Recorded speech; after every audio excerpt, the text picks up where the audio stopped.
Okay, I can still say good morning, ladies and gentlemen. It's not yet afternoon. We have a relatively short panel session now, a panel session of 1 hour. We've been helped a little time-wise by the fact that 2 of our panel members have cried off unavailable or sick at the last moment.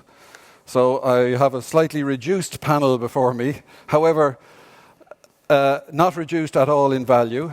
I have learned panel members who can add great value to any debate. Mario Campolargo, Patrice Chazarand, and Ilke Lakanaimi. Now, the session here is actually to have a little bit of a step back and look at how the future internet will drive innovation in Europe. And in that, of course, we'll have a look at how the current activities are contributing to that. What are we doing? Are we doing the right things? Will it actually improve innovation? And how do we value innovation? How do we get the return on this? Will it help business? Because at the end of the day, all of this should lead to employment, should lead to revenue, should lead to better value society and better businesses in Europe. And this is the, if you like, the theme we're going to explore a little here today. Now, I had originally asked our panel members to give a very short introduction, but seeing that 2 have disappeared, we can allow you a few more minutes for your introduction, but not too long. Once you see more than 3% of the audience yawning, you have to stop your introduction. So you guys are in control. If they go on too long, let them know. Okay. The essence. What does driving innovation in Europe mean? Well, you can drive in many ways. I personally enjoy driving fast. Other people enjoy driving long distance at steadier speeds. Shorter distance at higher speed is more fun for me. Either way, you get places. And the question is, are we getting places? Are we going somewhere with all this work? We have a huge initiative currently going on. We'll even talk tomorrow about what new initiatives there are in the 5G PPP and that. So, back to the basic question. Will this really drive innovation in Europe? What are we doing? And can I call on Mario Campolargo to give his points to introduce this topic first? Thank you. So I'm glad that it's the audience that will make me stop and not David, because we have long friends for a long time, and I also know that he drives very, very fast. What I want to share with you first is the first thought when I enter here. It's the first time that I'm in this place. And you see how places can reinvent themselves. This was a storehouse for goods in the past, and now we have it for conferences, and it was for some time to make some TV programs. So it is possible that we reinvent ourselves at any moment, and that we reinvent it with new ideas, open-minded. And I think that talking about innovation, like David mentioned right now, it's very interesting because we are, in my view, in times of a continuous innovation. And we see it from the point of view of technology and business models. We see new companies that now are different from the past emerge as new market leaders. And I think that we can summarize that actually Internet is a perpetual mobile for innovation. So, we are using the Commission to develop a number of technologies, but my first idea that I would like to share with you is this concept of platform thinking, because this is probably the initiative where we take this to the extreme. We are making sure that, like in other domains, Apple iOS or Google Android, in probably much more visible market, the market of the consumer, are doing a lot of things. The question is, are there still opportunities beyond this market that is, say, the consumer market? And my answer, yes, I think that there are opportunities and we need to target and exploit them. Think for a second about smart cities. Smart cities. Cities can actually create platforms, and not being only locked into platforms that are proprietary. They can use those platforms and combine them with open data to promote new applications that can be made at the service of the citizens. So with this platform thinking, what we are trying here to give is an opportunity for you to invent the future. I would quote here just Niels Bohr, a famous Danish physicist, that said once, predictions is very difficult, especially about the future. And so what we are in this game here in the Future Internet PPP is not really in trying to create or predict the future, but we are definitely trying to enable it. And I think that we have already enough evidence in the first session of the elements that are important in this game. But let me quote again, like my commissioner have said, invoking the metaphor of the Beatles, 4 of the important aspects that we are dealing with: cloud and security, Internet of Things, connectivity and big data. Those are enablers for the society in the future. They will allow us to create jobs and opportunities. Now, when we are developing here a platform, and I will not use terms like FI-Lab or FI-Ops or other things, but when we look to this platform, we need to be open. This means we need to make sure that our specifications and the implementations, the reference implementations, are available, because we want to give the opportunity to entrepreneurs, to young entrepreneurs, to startups, to start playing with it.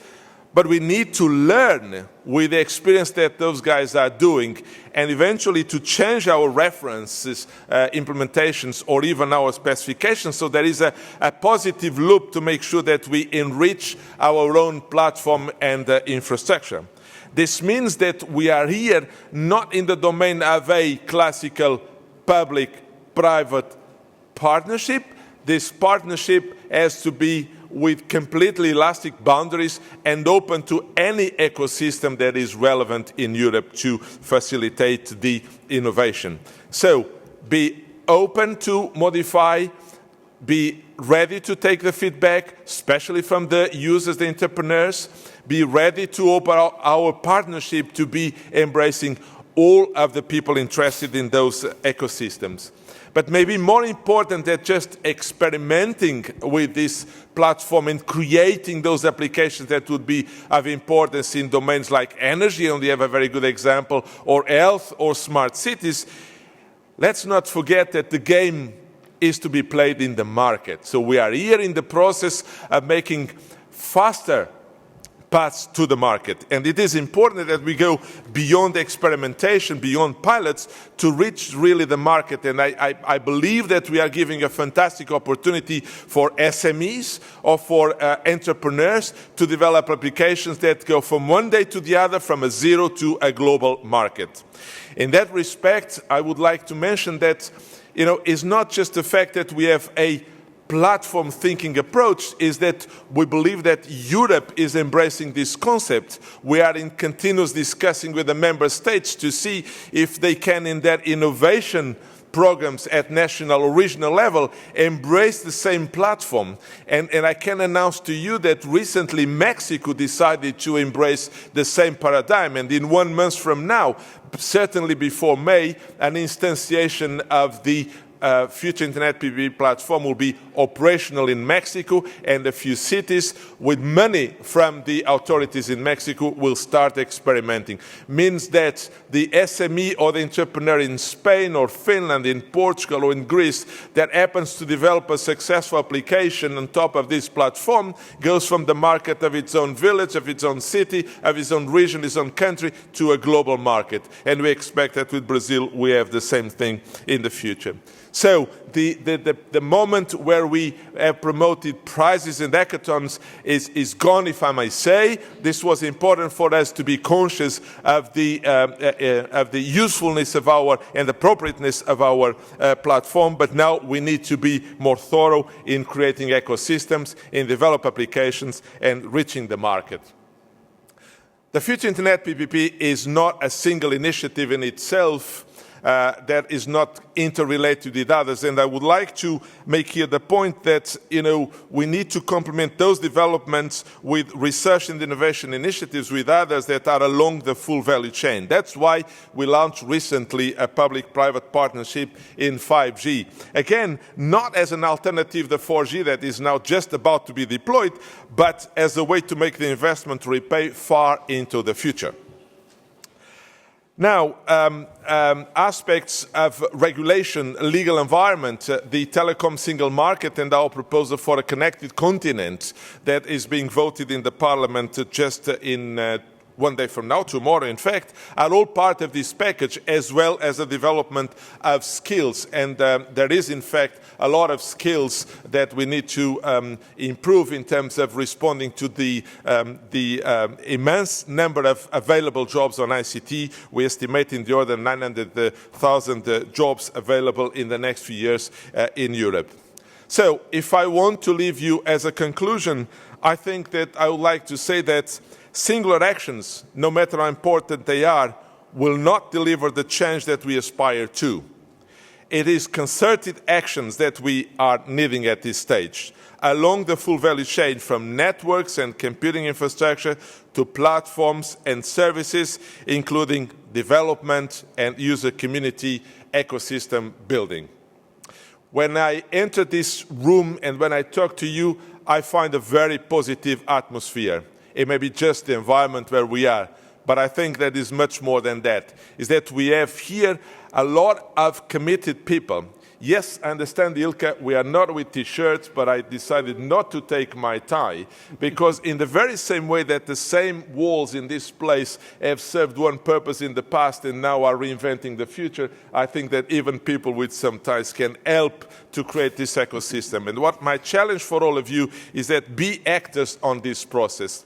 I met João da Silva, that was is a good friend of mine and the former director in the Commission that gave probably the first steps into what led to the creation of the Future Internet PPP. And he also told me that he feels that there is some vibration in the air, there is some positive atmosphere. So we need to transform this positive attitude into real commitment. We need to be open-minded. We have to have our creativity at the maximum. We need to have our young spirits leading the process. We are like-minded people. We can transform this initiative in something that changes the landscape in Europe in the app economy. Thank you very much.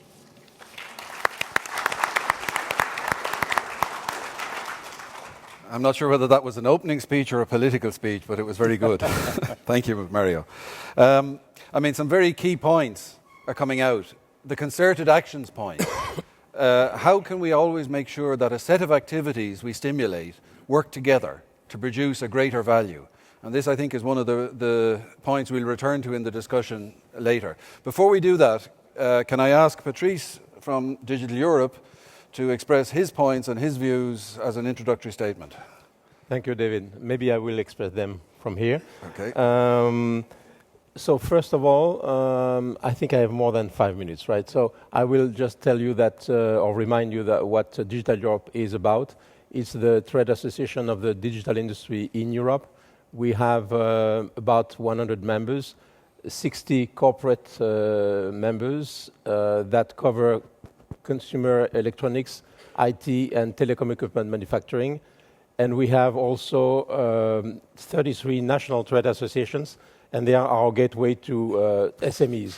So basically, we cover more than 10,000 companies from all sizes, all shapes and forms. So we are very interested in this particular project, as we are and have been in several EC-funded projects so far. Before starting with a sort of assessment of FI-PPP, I just try to get my hand around what innovation is, and there is a diversity of definitions, from very complex ones, like Schumpeter, he says it's new products, new methods of production, new sources of supply, the exploitation of new markets and new ways to organize business, to more terse ones, like commercialization of invention, which is nice, or successful exploitation of new ideas coming from the UK, the DTI. But the one I like the most comes from Martin Curley, and its innovation occurs at the nexus of newness, adoption, and value. And I think it's sort of a Curley equation, at least for the sake of this debate. It's new, it's valuable, and it's deemed valuable by a critical mass of people, so it's adopted in a way. So the other thing I did was to delve into the literature of the FI-PPP to check it with the prism of Curly. And I found interesting things because basically it passed the test. For example, you have something about the development of domain-specific capabilities and conceptual prototypes, so it means it has to be new, demonstrating critical technological solutions and the overall feasibility of phase 2 approach. You know that we are in phase 3, building up on what was accomplished in phase 1 and 2. So this takes care of being new. Then I found that detailed analysis of the potential experimentation infrastructure and a plan for user community building, which is all about value being recognized by the community, and then detailed plans for the large-scale expansion of platform usage facilitated by local and regional stakeholders, including SMEs. So this is focused on SMEs, and this is all about the adoption of something new. So in short, we think that the FI-PPP is the most effective path to follow in order to test the value of new things. And new things, by the way, I tend to think that it's the easy part of the trilogy of Curly, because everything thinks at least once a day or once a month has a new thing in his head, on her head. The tough part is the value. Is it valuable? And we don't mean economic part in particular. It could be societal value. It could be cultural value. And if we have time later, I will come to culture in particular, because if we talk about obstacles, there are some there. And the adoption is really the acid test of innovation. And basically, the path taken by FI-PPP is very alluring to follow. And I will tell you the practical reason why we think it is, because we are also part of another EC-funded project which is called CloudWatch, and which might generate an offshoot CloudWatch 2, obviously. It's a platform that will help develop use cases. So the emphasis is on usability, and that would help people who have who rarely deal with research, but who are very good at making research useful for other people, to monitor the progress there. So it was conceived, we are more in charge of the CloudWatch Hub, which is the code name for the first ever European Cloud Observatory. And the Cloud Observatory will have basically two sections. One is the delight of researcher. They will put all their research there, and they will invite cooperation on research, because just for the sake of having, by virtue of having shared what they are doing and what they are finding. And the second part is more industry-led, and we are the only industry partner in among a crowd of research partners. And the second part is meant for CEOs of SMEs or CIOs of bigger companies or government officials that think about transitioning to the cloud, but that don't really know what's in it for them. So this approach is embodied by CloudWatch, and you can go there, please see how we fare. It's CloudWatch Hub in one word.eu, and it's just a work in progress. It's supposed to go real live in June, but your advice will be interesting for us as well, because the thing we are trying to do is to make it usable, to make it the go-to place. I mean, we have heard a lot about go-to places this morning. We have the ambition to be another of these, and this will work as a complement, the virtual complement of what we are trying to do to accelerate the pace of cloud usage in Europe, which is the Cloud in Practice program. It's a a program, then you go to our website to find it. And we run workshops whereby we try to, with the help of 3 or 4 experts, always the Commission in there, and not necessarily all the big shots in the Commission, because we are practical, and we try to make one of these forbidding matters like standards or SLA or contracts more accessible to the layman. So that's what I wanted to say, and then I can elaborate on maybe the less rosy side of it. Thank you.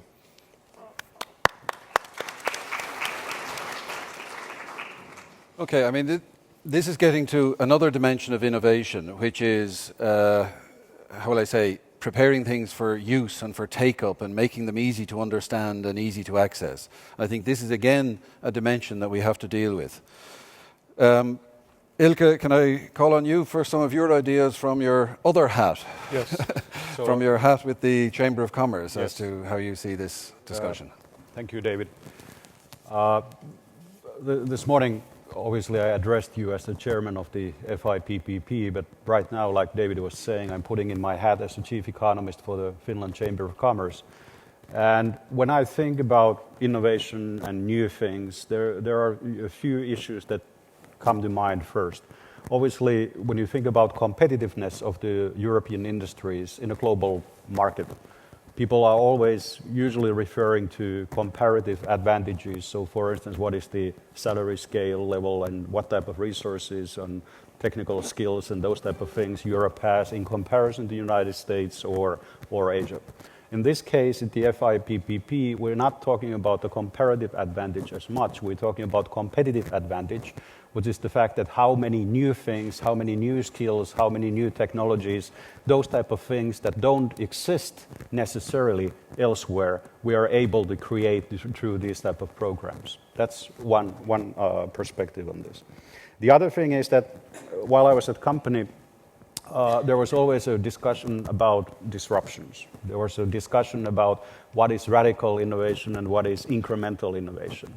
And usually when you look into the companies, people are looking into something incremental innovation. You take mainstream product, you enhance it a little bit, or service, and you enhance it in new ways with new technologies and then you take it to the market and see how it fares there. But in this case, in the FI-PPP, we're talking very much about radical innovation. We're talking about the fact that we are actually not only introducing new type of technologies and new type of opportunities for companies in Europe, but we are also requiring them to change the way how they run their businesses. The way how they think about business operations should be run in the internet environment.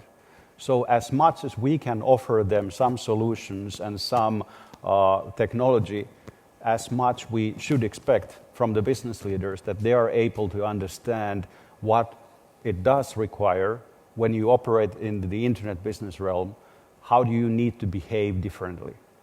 What are the things that you need to do differently? And how FI-PPP is able to enable that type of an adjustment change among the companies as well.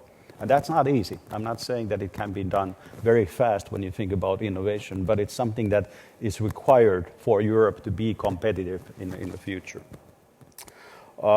Then maybe thirdly, and partly referring to what both Mario and Patrice were saying, is that when you think about the innovation and the speed and how do you kind of take it forward from here, what it is that we need to do. My recipe for that is that we actually, beyond pilots, that's for sure, we identify some industrial sectors, we identify some companies that are regarded as opinion leaders, companies that we can work very closely with. We can create an FI-PPP-enabled strategy for them, a digital strategy, if you may, and through that type of an example or case example, we are then able to bring in positive evidence. And through that positive evidence, I know from the Chamber of Commerce environment that when you have an analogy, when you have an example, when you have a case story, then the other businesses, the other firms are willing to kind of join the bandwagon and go forward with that. So those are the type of ideas that I would like to put there on the table. Okay, we have a somewhat eclectic collection of ideas here to drive innovation. And I don't want us to get off on the wrong foot. I mean, there is a lot of innovation going on around the future internet already, and we should recognize this. This is the audience participation moment, so you have to wake up for this bit. Simple question. How many of you have an internet connection at your home? Okay, pretty well universal. Anyone less than 10 megabits? 2, 3, okay. So in a relatively short time, which birthday was celebrated for the internet there recently? Was it 20 or 25? 25. Yeah. The web. The web, okay. Yeah. 25 for the web. So that means in that time frame, the infrastructures around Europe have got us to the point where there's only about 4 people in this audience with less than 10 megabits at their house. Now that's a hell of a lot of innovation in a short period. And we shouldn't be shy about this. We should recognize this, celebrate it, and then work how we can build on it. And I think this is one of the points Mario was making, if I can paraphrase you a little. The essence that you create platforms, it doesn't really matter what those platforms are, but they're giving other people opportunities then to accelerate their innovation. They have the weapons, they have the tools. The same thing by translating the difficulties people have in understanding what the agreements are, translating them back into usable technologies, usable interfaces. Then we're enabling further innovation, because if I know what it is and I know how I can use it, I can do something clever with it. And I think this is the point we're at. We're trying to now go a step beyond with a lot of the things. The area we're just launching into is phase 3 of the PPP, which is a lot of money to be given for application development. Now here, there are no rules on what those applications could be. So we're trying to lead into a situation where we stimulate a completely new community who are used to serving their own customers, or maybe even their startups, so they're not even that experienced in serving their own customers, but they have ideas about how they could add value, which was one of the criteria mentioned. And the question is now, how can we accelerate this innovation? What can we do to help these guys? And I'll just go quickly down the panel before I open to the floor and say, guys, what's the thing we need to do quickest, the most important action we'd need to take? Who'd like to take that question first? I can take just to say that there is one condition in this phase, is that the people that join us is innovative. We don't want to have the applications of yesterday. We need to build the applications of the future. Now, what is more urgent in my point of view is that, precisely taking a little bit what we all said, is that we look to the various sectors and we find the leaders, the opinion makers that will help us to make sure that, some of our developments, are convincing. Opening to the youngsters, because that's there the creativity is maximum. Go into an holistic perspective, just not to stay in the, with all the respect, and we have given the example of energy or transport or whatever, but open to the creativity, to the engagement, to the neighborhood reestablishment, concepts of social well-being, etc. Very, very important. But above all, we need to do a few things. We need to go into the market. This means people that is today developing the freeware have to consider clearly if they are ready to make a product in the market. One option. If we need to keep an alternative to this, that is to create something that will allow us to have an open source implementation for others to test and to get a sustainability for the future. Other companies that may not be interested in this business sector are interested in making applications, but please, colleagues that are responsible for the selection of the applications that will be developed, be as much as demanding as possible. Is not an exercise of trying again another application. The people that will join us has to be serious about moving that application into the market. They have to be in the market. We are helping them. This is public money. So seriousness, creativity and seriousness to develop, test and exploit the fact that from one day to the other you have the local market to a European, if not global market. So those are things that we need to be, all of us have to ask from ourselves a lot to make sure that we together make a convincing case. And just to build on what we have heard so far, picking a sector which counts a lot of opinion leaders, I have a suggestion, which is the culture sector. And you can think of an acronym like arts, culture, entertainment, makes ACE, and it's arguably the ACE card up the sleeve of Europe. I mean, we have seen for decades the stories of the Greek gods, the epic poetry of Victor Hugo, the Cervantes works, Jules Verne fancy travels, used in the form of musicals, movies, games, but not for the benefit of Europe. And I'm speaking of the geniuses of the past, but we have even more geniuses today. So they are here, the creativity is here, but for some reason, and a reason that I will intimate in a few seconds, they cannot express themselves. Because to be successful in the market, you need scale. This is something that has been said. And we lack scale because we have a fragmented market. We have the number one market in the world notionally with the most affluent people, but only notionally. And because we don't have a single market for services, which cost, I think the EPC was calculating that it was costing 4% of GNP growth over 10 years, it's self-inflicted, but we don't admit it's self-inflicted, so we blame others, which is very bad, because the US has nothing to do with our inability to catch up. So we should try and emulate what is good, what is behind the recipes for success, including in the ACE area. And then entertainment is where you find the most creativity from the youngest part of Europe. And I'm still impressed by the line that Commissioner Vice President Cruz was making, I think it was 2 years ago, speaking of e-skills, and she was just lamenting the fact that we have more than 50% unemployment rates among the 16 to 24-year-old in some countries. And she said, we should make sure it's not a lost generation, but we have to act in a rush if we want to make sure it's not a lost generation. So just a suggestion to pick ACE as one of the sectors which is really opinion leader, because I mean it's obvious that the youth have a never-ending appetite for entertainment. Ilke, would you like to comment? Yeah,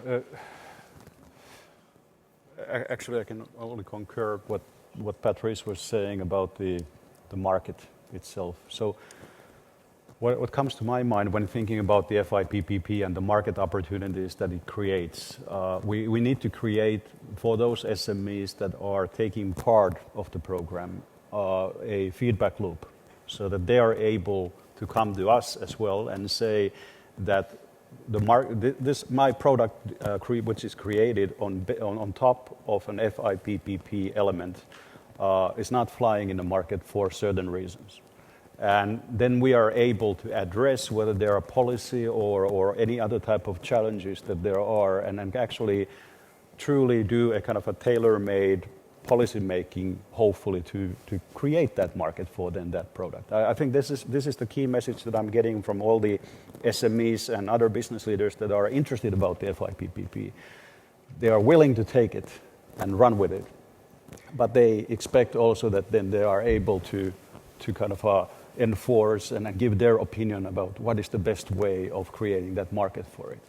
And when thinking about the internet, there are two markets that specifically, and I'm not going back to that fragmented market that much, but education, where we're very strong in Europe, and then the second one is healthcare. And both of those are highly regulated. They are highly dependent on very different type of legislation that varies between the EU member states. So, but they are markets. We know that we need to create markets there and kind of create the economic impact there as well. But how do we do it? And whether FI-PPP can be one of those instruments that kind of helps creating market there. Okay. No, I think actually at this point we should say who else would like to join in the conversation? Does anyone else have an idea of what's the best way to accelerate innovation in Europe? or would you like to ask the panel members a question? We have 6 microphones here, and there's a free lunch for the first person who asks a question. We have one here. Can you go to one of the microphones and press the button to operate it, please? No, you have to go to the microphone. The microphone will not come to you. Slightly less mobile technology in this forum, but...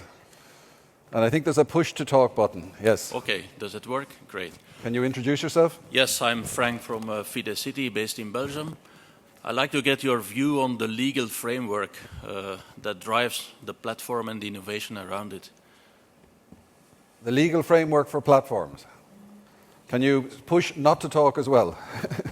Just switch it off again after you. It doesn't work. Okay. Not sure how it works, but not to worry. Okay, there's quite a challenging question. The legal framework for platforms. Can we handle that question?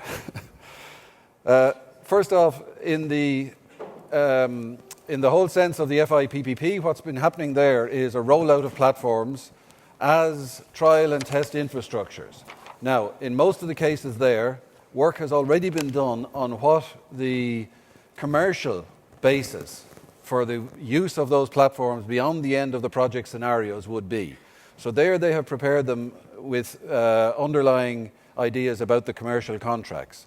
And this, I think, is an essential part to the rollout of this discussion, because people will even hesitate to get involved in experimental activities if they're left with a vagueness about what the continuation, what the economic viability of working on with these tools and with these services are. So in many cases, the cities and that have already considered the continual use scenarios. In terms of the open services market, now that's a different game. That's where we have to get into a discussion between the various national authorities of what way they will liberate services to be offered from one country to the other and so on. Mario, can you help me here? Yeah, so I think that if your question is specific on the type of activities that we are doing here, I mean, this relates very much to our main preoccupation, that is how sustainable into the future our exercise is. And you hinted already, so when we come to the feasibility, to the pilots, you know, people can use it, and each one of the contributors to the platform has made the exact arrangements that will allow you to, you know, access and use, especially from the IPR point of view, the platforms.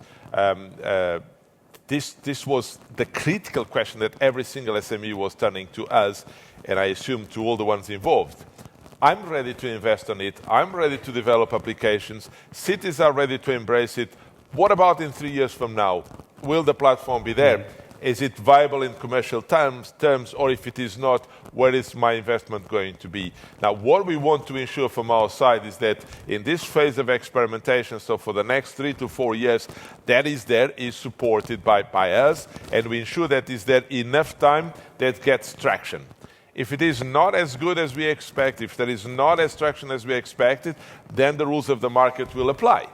But what we want to say is that there are different types of entering in the market. One is maybe a small city of 10,000 inhabitants cannot afford to invest, neither needs probably the high quality in the first phase to invest in a fully contractual engagement with a company that provides the platform. That's why we are looking to get a foundation that will ensure that we have an open source built platform. Openness is the key word in this process.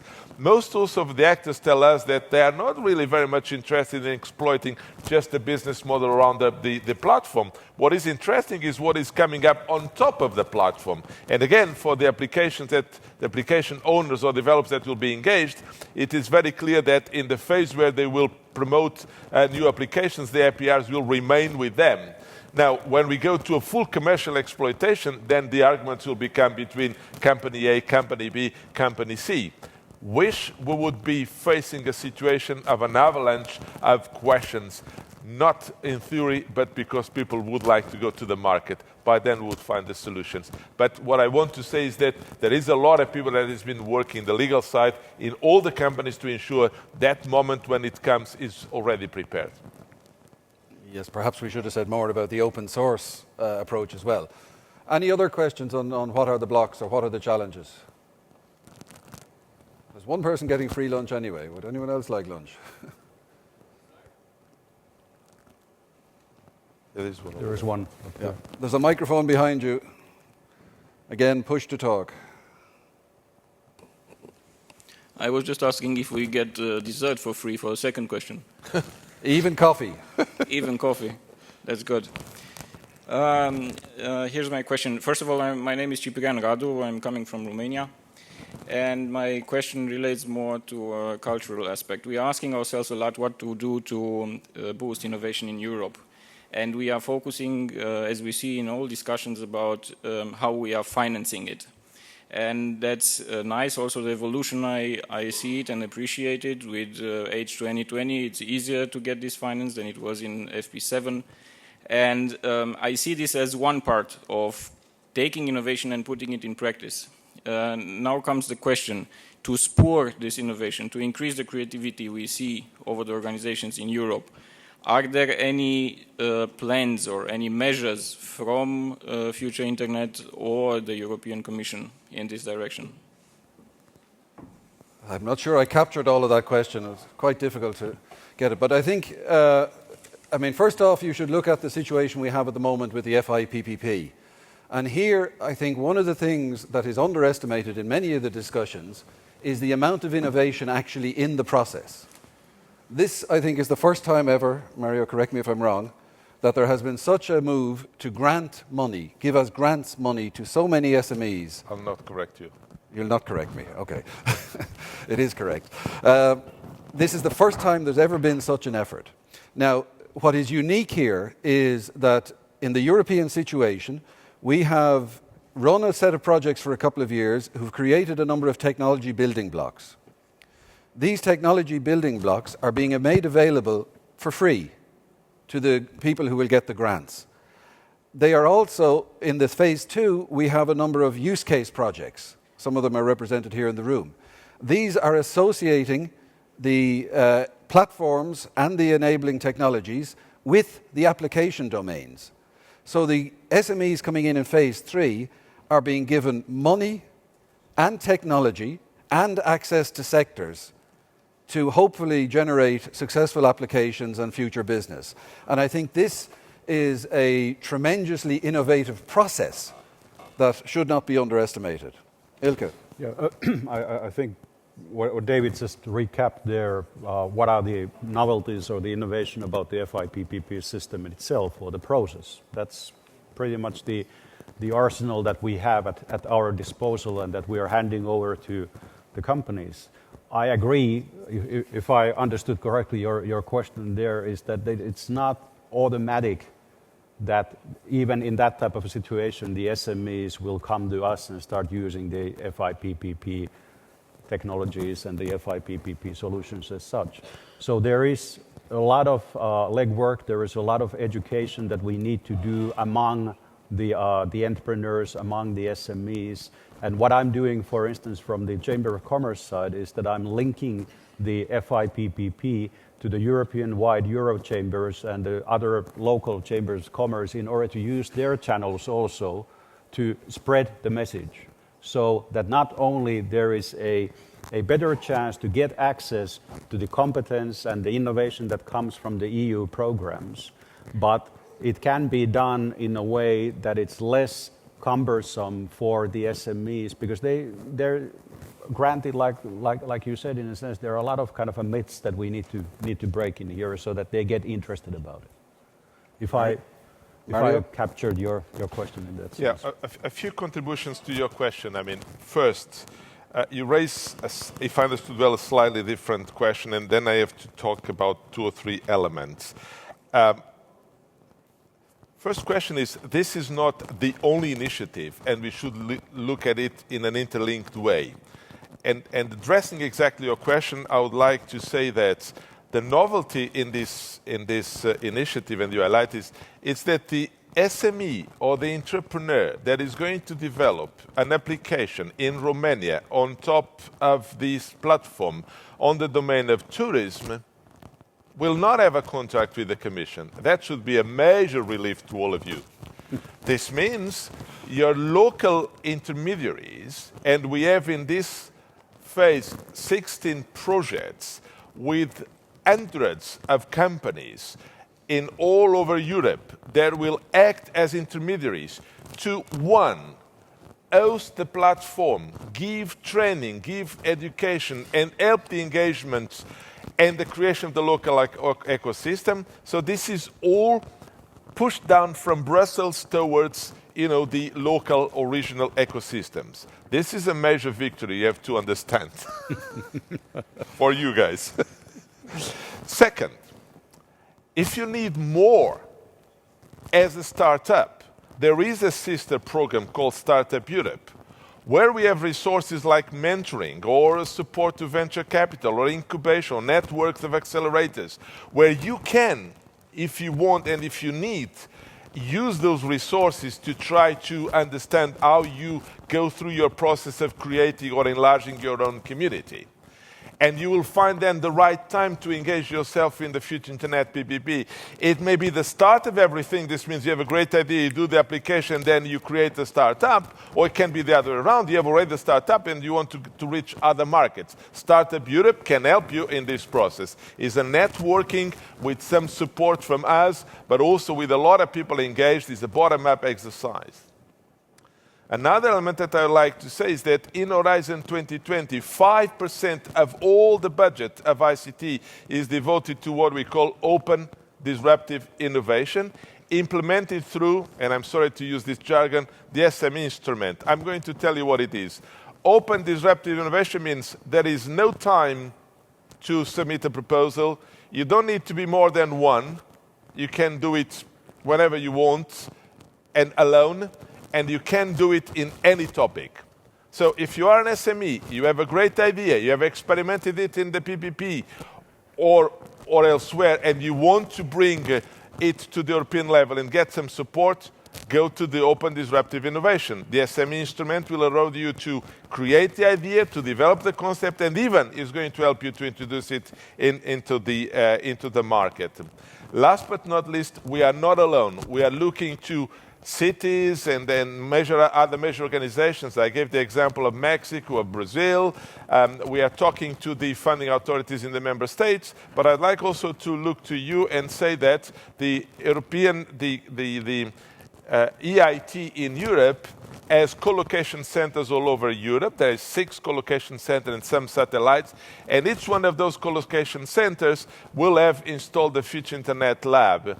This means that we have also other entities, particularly devoted to education, training, and entrepreneurship, that have adopted and installed in their own premises those platforms and will then be as multipliers of this exercise. So you will find that film in a cinema close to you anyway. Patrice, would you like to say a word? Yes, maybe just to say or to stress that the wind of innovation blows on the Commission as well, because I mean open disruptive innovation and lighter or no filing, this is really innovative. And I would also like to describe this paradox, because on one hand we have been advocating more business-like attitude toward research, and I've heard so many stories about the Commission being unable to cut a project short because it's going nowhere. So that's something that was long advocated and that is starting to take root. But at the same time, business has to understand the merits of long-term views. And back to the project we are contributing to, CloudWatch. I mean, what's the point of an observatory, a CloudWatch hub, that would last only for 1 year? We need to have to care for the sustainability of this CloudWatch hub, and we have to make sure that it is attractive enough, that it's a platform that is serving the use of a lot of stakeholders, a variety of constituencies, so that it will fly by itself. So it's this combination which is paradoxical sometimes, and it's hard to bring to the fore because there are obviously different cultures among civil servants and among business people. But I think it's coming out, and the FI-PPP is just a great example of the way forward. Okay, we seem to have a a great collection of ideas where we're showing innovation in procedures, we're showing innovation in enabling technologies, we're showing innovation in organization and so on. Is there anyone who'd like to make a final comment on what the most critical thing for innovation in Europe is? We'll offer an extra cup of coffee. Can you make your way to one end or the other as quick? I'm not going to make my way to the mic, but I think you can hear me from here. Shout loud. My name is Dino Tillot from Gemini, but Mari and I were discussing over coffee. We're both planning to leave our jobs tomorrow and to create something new. But we're great with ideas, but we don't know technology. Right. So how can you create innovation in the innovation process? In other words, how do you take two oldies like us, who have the ideas and the networks and the clients potentially, and connect them with technological people? It's a bit like the origins of Apple as well. You have Jobs and Wozniak, and Jobs didn't know shit about technology, Woz did, and it's that combo that works. Okay, I think actually you perhaps got some of the answer to that in Juanjo's presentation this morning. Where is Juanjo? I can't see him in the dark. There he is. And I mean, this was one of the motivations, I think, behind some of the campus party activities, because he's trying to excite a new generation of hackers, of the guys who actually understand the technology, to understand the opportunities and that are there. Now, I was there. we do With actually, the T-shirt. We do actually have a picture of Mario wearing the T-shirt. So this is proof that you can Take stock of data privacy. Yeah. He can go politic, yes. Okay, but I think your point is very valid. In fact, many people would argue that the average age of this room is useless for talking about internet innovation, and we're just the wrong guys to do it. And in some ways we are, but in other ways we're not, because it is this community probably who need to be the most active in order to innovate with all the underlying infrastructure that will create the framework for the opportunities of the future. And I think that's one of the things that we have to keep a little bit of an eye on. It's no use being tremendously successful with an application if there's no environment for it to run. In fact, you can trace a lot of the success of the Finnish company with Angry Birds and things like that. They all come back to the point where Android and Apple turned up with application platforms that were adopted on a large scale. And then suddenly a whole lot of applications could be successful. The platform approach Mario is talking about is on an infrastructure scale, that we are enabling infrastructures on a pan-European scale to host more technical applications, perhaps more engineering type applications that need greater competence to build, but still the idea is the same, that you then have a consistent platform. These applications can be rolled out on a pan-European scale. Patrice made the point about scale, and there's a potential market there for a large future. Ilke, you wish to comment? No, I just wanted to say maybe a couple words about Angry Birds, because some of my friends... Oh, I shouldn't have mentioned that, yes, it's Finnish. So some of my friends are actually working... Some of my best friends are Angry Birds, yes. Well, exactly. So, or Mighty Eagles or whatever. So, but the thing is that obviously it was not an overnight success. So that's a good argument about programs that are partly funded by governments and by whether they're national funding agencies or the European Commission.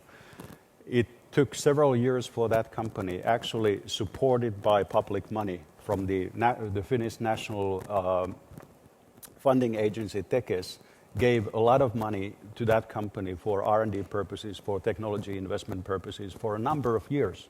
And no one was sure whether it will ever fly. And in the end, the market, like you said, it started, it created. And then you were able to push all that competence that had been created in the previous years, to put that in the market and start developing and expanding your business on that. But it didn't happen overnight. And this is exactly the case with the FI-PPP-enabled innovation as well. We will see some successes. We will see some short-term successes. I'm sure of that. But in most cases, it will take some time for the real successes to develop. But now it's the time to take these instruments that we're putting there on the table and run with them and start creating new things. And you're right, we need all different type of generations. And actually, I was not thinking about that much about the age disparity that you were referring to. I wish we would have some women here, so that we would There are a have few. more creativity in that sense. But at least in the audience, we do. So that's it. So two references: no young people, no women. I see young women in the audience. So I mean, this is really a statement from old people, I suppose. But you would have to put a T-shirt. I would have to go to the gym first because the T-shirts on me don't fit very nicely. But one key of the thing that I learned with my daughter. My daughter is a young girl. Well, it's not so young as such, but I mean, it's a young girl of architect. And I understand that one of the key of success is multidisciplinarity. I mean, Yes.